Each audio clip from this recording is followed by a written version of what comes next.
Hey, what's up? I'm Chris Motionless from Motionless and White, and you're watching Tattoo.com.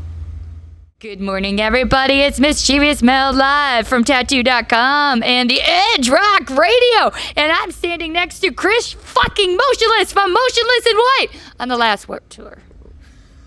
Well, why you gotta build me up and then knock me down like that? Just, yeah. A total bitch move there, but you know I am what I am. It's okay. It's all right. We've known each other long enough where you get a free pass. Yes. How you doing?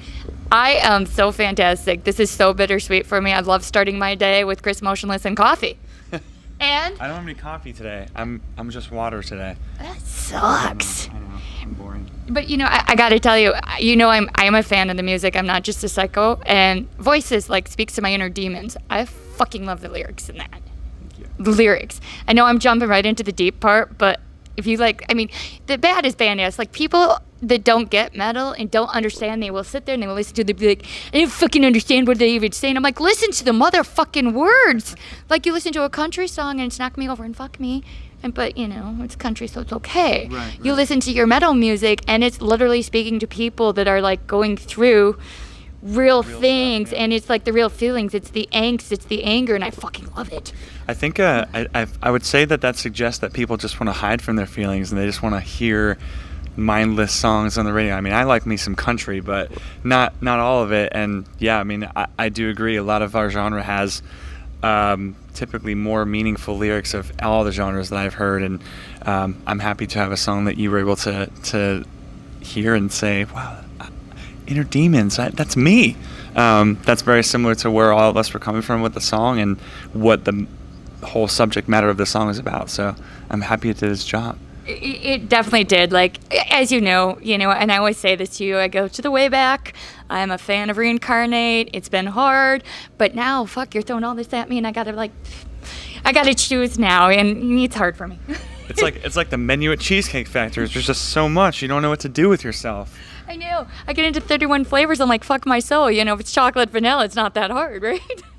I agree. Anyways, now that I terrified the poor guy, I mean, bittersweet for you, last Warped Tour. Do you want to talk about that a little bit? Yeah, I mean, I think everyone knows how much we've talked about how Warped Tour has been so important with the progression of the band, and just not all, but most of the bigger moments of the band have been a result of our time on Warped Tour. So it's definitely a sad thing to see it go. I mean, we've done it so many times that we have such a wide amount of memories that we can take with us going forward. I guess I'm actually just most curious for what's next for the summer touring. What's going to pop up now? What's going to take its place, if anything? What are bands going to do? Because a lot of bands look forward to Warped Tour so much as an every other year type of thing, and now this is the last one, so I'm just honored to be on the official last one and get to experience that and say goodbye our way. See, and that's kind of what I always say to bands, and I said it to you, is a Warped Tour band, you guys cut your teeth. Not that you didn't know the music, but the Warped Tour crowd is definitely it's a different kind of, I don't want to say crowd even, it's more of a mentality, a religion, those people with the shoes in the 90s that we don't want to talk, a cult, but a good cult, you know what I mean? And so when you say what's going to pop and what's going to be next, obviously there's never going to be. Yeah. I think you and I have actually spoken about the two worlds of being the Warped Tour world and then the more active rock festival world, and how they do blend together, but they are somewhat distinct in the types of fans. And I'm very happy that we have introduced our band to both. But it is sad to see that I feel where our core fan base has come from, the Warped Tour world, it's obviously there's nothing right now that's known that's going to come in to supplement Warped Tour. So I think it's going to be a lot of bands that are going to be figuring out how to book summer tours, and maybe something else this year or next year or the year after will pop up in its place. But you're very right. There's never going to be another Warped Tour, It definitely is a world. And I got to say this, and I'm probably going to get hate mail. You can send hate mail to Mischievous Mel. When you did the crossover, and you guys are playing with bands like Slipknot and all that, the ones that are, I'm just going to say mainstream. Yeah. I got to say, they're coming for you, and they should be headlining, and it fucking Motionless takes fucking Slipknot. And I'm not just saying that, this is from the pit point of view. This is from fangirl, I mean, That's the boldest statement you'll say. My shit's gonna get burned down, and I have my address everywhere. So my house is brick. So there.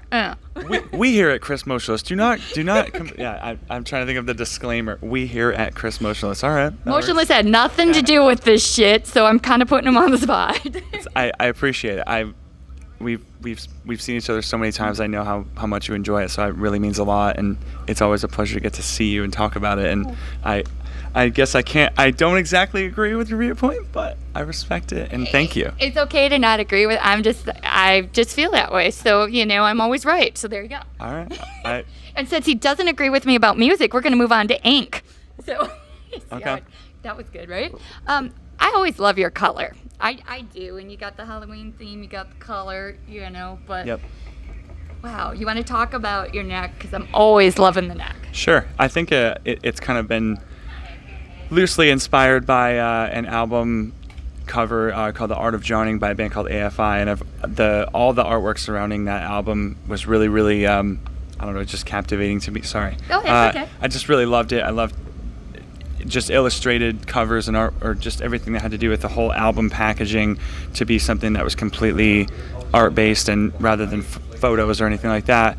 And this is kind of just my artist's interpretation of something that would have been maybe a part of that. So I really enjoy this, and then I have some Misfits lyrics up here because I just really enjoy that song a lot.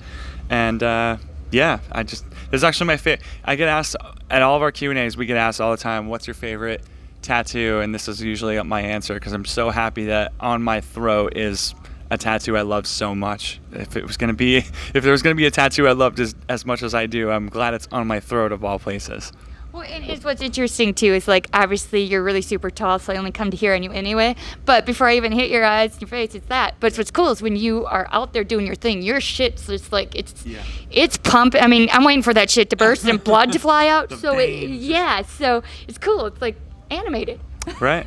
The pumpkins talk, or that. Actually, you know what? Somebody the other day was like, "Hey, I don't know if you ever noticed this, but when you talk, the flame flickers because that's where my Adam's apple is, I guess. So I guess it just flickers in the light. Yeah. See, I'm not the only crazy person out there. I'm not the only one. All right, you got a lot of other stuff going on here. Any other ones you want to talk about? I mean, I actually this is just kind of like I feel like most of my tattoos have just ended up being like a pretty extensive sticker collection because I never did proper planning. I'm paying for it now because there's some things I'm working on getting removed and replaced, and just things that I made poor decisions on when I was a lot younger. But as I got into it more and more and more, I started to get really quality pieces. Like this portrait of Morrissey is really cool, and paid attention to what I was getting a lot more rather than being a dumb kid just rushing out and getting tattooed. So it's been a fun journey for me to see where I've come from with it to where I'm at now, where the pieces I'm getting done are by really great artists that I really enjoy, or pieces I look to get done. Like one of my favorite artists, his name is Paul Acker.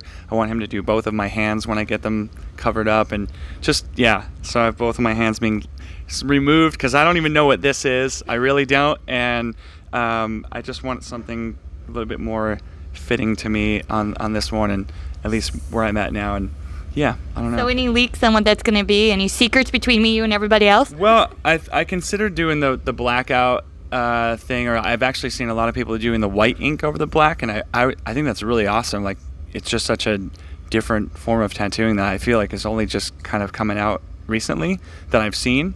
It's probably been around for a million years. I'm just only seeing it now, so I'm sorry. But I thought maybe doing something like that on this arm because I feel like I do enjoy pieces of this arm, but I don't know. I look at it and I feel like it could have just been something else, and I would like to restart. And I know I can't, but I would like to try to restart in my own way. So. Yeah. So you really want to challenge an artist because a lot of the times we ask them like, "What's the hardest thing to do?" Fucking cover up. Yeah. So Yeah. I'm probably gonna be the biggest pain in the ass of all time. That's probably because I've made so many mistakes. So now I'm like super particular, or super, just like this is exactly what I want.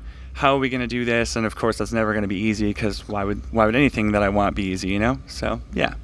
All right. Well, speaking of easy, it's really easy to fucking enjoy Motionless in White and Warped Tour. Check the memories if you're not here. And if you're not here, you suck. And check out Tattoo.com and the Edge Rock Radio.